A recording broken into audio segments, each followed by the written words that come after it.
Well, we showed up. You're welcome.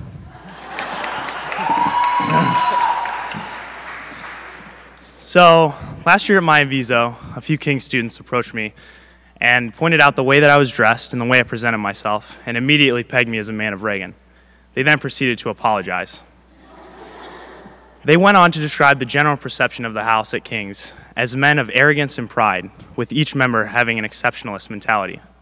At the time, I had no idea what any of this meant or looked like at King's, but I would soon find out. Months later, I got an email from some guy named Kaz Crane. I remember sitting there thinking to myself, what have I gotten into? Joining some sort of fraternity of men who apparently dressed well and thought highly of themselves. This wasn't exactly my picture-perfect blueprint for making friends my freshman year at college, but I was excited. Then came convocation.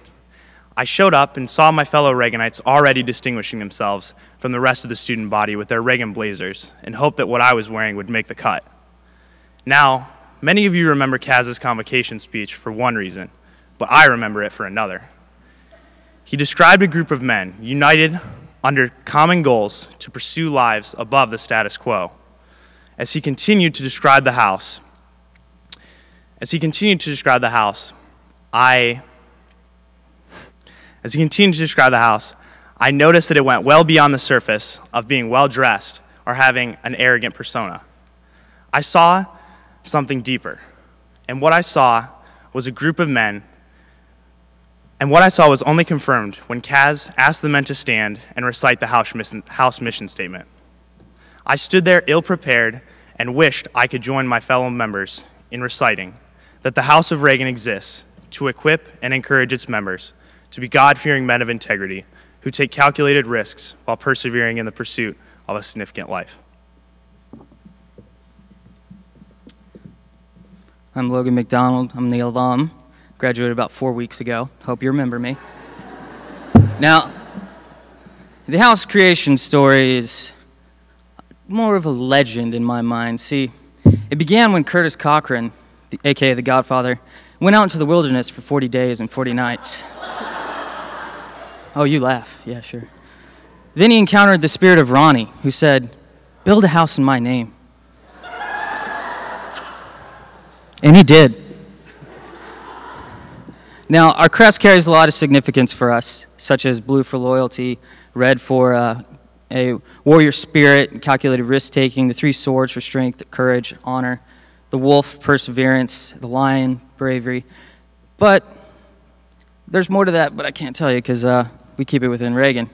Now, in the early years, Curtis could be found running around the college carrying a framed picture of Ronnie himself, the precursor to our lovely cardboard cutout who's currently staring at me and intimidating me. And eventually they began chanting, "Mr. Gorbachev, tear down this wall." And if you don't know where that's from, you're not a real patriot, so can't help you there. Early on, it was really about a tight-knit group of guys just hanging out, being brothers. So tight, in fact, that they did get a persona for being arrogant, for being exclusionary. However, that wasn't the full story. And I wish I knew where I was going with that.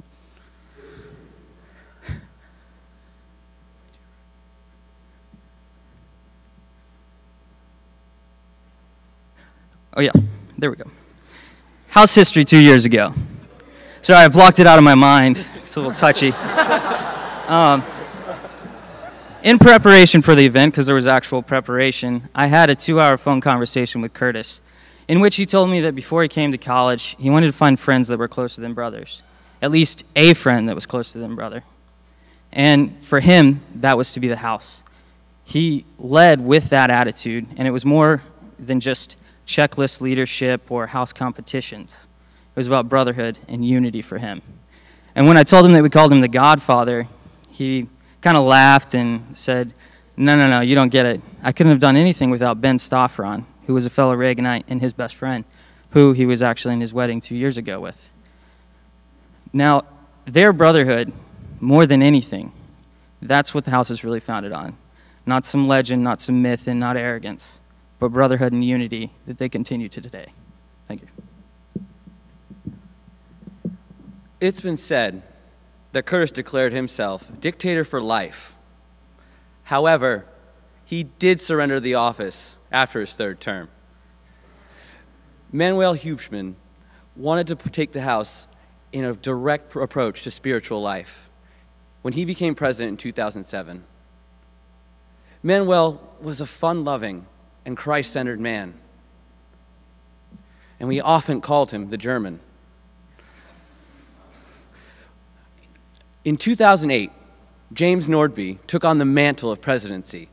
James was a calm and cool character. He was often compared to James Dean. There are other notable members in the House, like Noah Hunter, a gentle soul, John Hummel, the original director of Fraternal Affairs, and Ben Davis, who soon after inherited that title. But perhaps the most important part of our House history is the first Reagan retreat. In 2006, Kellen DeStefano, a junior and helmsman, was appointed by Curtis to plan the first House retreat. He made the plans, and the House of Reagan went to the King's cabin. Eric Bennett was supposed to show up, but in the last minute, he wasn't able to make it. So the talk that he was supposed to give fell to Kellen. Now, for those of you who haven't seen Eric's presentation on brokenness, it begins with a candle. The candle is lit, and that represents the light of Christ. Then a pot is placed over it. That represents us. Kellen gave that talk up until that point. Then he began to share some of the personal trials that he had been facing. He poured out his heart to them and broke the pot. From that moment on, the House sought to be that broken pot, to live together and show the light of Christ through us. Each one of us is just a small part of that pot, part of a larger whole. And when we unite together in brokenness, we form a mosaic of fraternity and honor. That event created a brotherhood that withstood this test of time. But it wasn't perfect. My sophomore year, 2009-2010, was an interesting year for the House of Reagan. Then President Lucas Kroslow at Summit, with the rest of the exec team, took a look at the values which had been perseverance, warrior spirit, Joseph principle, and risk-taking, and decided they weren't in line with the ethos of the House. So they revamped them. They added they created three new values: loyalty, fraternity, but above all, honor. Along with this, they created the Reagan Oath. The oath represents a covenant between the House and the leadership of respect to the authority of the leadership and fidelity to each other. It is very solemn. Both the oath and the new values are grounded heavily in Scripture. But this wasn't enough. Throughout the year, the House struggled. The leadership seemed scattered and members seemed apathetic. The tide finally broke at the House history competition. I remember sitting around in my room with the guys, recognizing the night before the competition that we weren't ready. Then finally, former President James Nordby came in and said, "Let's skip it and go have cigars." We loved the idea, and we did it. I'll never forget that night. For the first time, the House experienced true fraternity, true brotherhood. Yeah, we got some ugly texts and some nasty faces the next day. But in our explanation to the student body, we explained that this was the House moving from a history of almost to a history of becoming, a history of already, and embracing true loyalty, fraternity, and honor. And as the year progressed, a group of us started meeting in 16C regularly, spearheaded by Jake Bedlion. We got together and just did life together. We talked, we laughed, we cried, we exhorted each other in godliness, we admonished each other and called each other out for sin. It was the original SYS group. And if you don't know what that stands for, you can talk to me later. Bible studies hadn't worked for Reagan, but this worked. And it continues to work today. So with this foundation, new values, the oath, the shot in the arm from the competition, and SYS, the House launched forth on a new endeavor of true loyalty, fraternity, and honor. As you guys can see, the House of Reagan has seen its fair share of ups and downs, which is exactly why we believe that any community that isn't based on loyalty, in which its members are not committed to each other through those ups and downs, can never be a true community. But we also recognize that community requires exclusivity. It requires some kind of identity, some kind of shared goal that all of us can share. It's that identity that distinguishes your community from anybody else. In Reagan, that identity goes far beyond the Navy Blazers, and it's most perfectly embodied in our values that Jonathan just talked about: loyalty, fraternity, honor. Values that are grounded in what Paul said to his church in Rome: love each other with brotherly affection and outdo each other in showing honor. Now, a lot of people perceive that kind of exclusivity as some sort of arrogance or introverted self-absorption. You know, you think of things like a bunch of us bros hanging out in the lounge and hogging the pool table, or maybe you think of our Halo night, our obnoxious Halo night, and us blasting our music and cursing like a bunch of sailors, to be quite honest.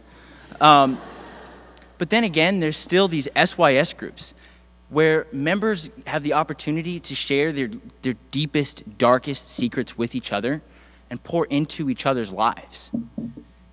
As the president of this house, the House of Reagan, I can say right now that if having this kind of a tight-knit community of brothers means being perceived as arrogant and self-absorbed, then let us be perceived as the most arrogant and self-absorbed house at the King's College. Now, no one's perfect, and we know that about ourselves and about our house. I mean, it took us years of mistakes, of failed leadership, of division, of growth and bonding. But today, our mission and our values remind us daily of what it is that we're striving for. We are striving to be a community that through loyalty, fraternity, and honor to each other pushes its members to be God-fearing men. Men who are willing and able and courageous enough to take risks in pursuit of significant lives together. Thank you.